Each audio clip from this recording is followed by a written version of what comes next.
জান্নাতের সুসংবাদ পাওয়া কে দাজ্জালের সাথে লড়াই করে তাকে হত্যা করবেন? উত্তর, হজরত ঈসা আলাইহিসসালাম। সহিহ মুসলিম হাদিস 2942।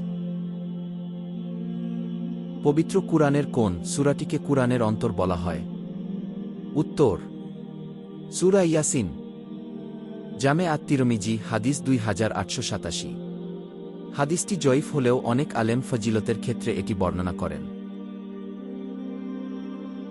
রাসূল সাল্লাল্লাহু আলাইহি ওয়াসাল্লাম এর মতে কোন জিকিরটি পাঠ করলে কিয়ামতের দিন সমুদ্রের ফেনা পরিমাণ গুনাহ থাকলেও আল্লাহ তা ক্ষমা করে দেবেন?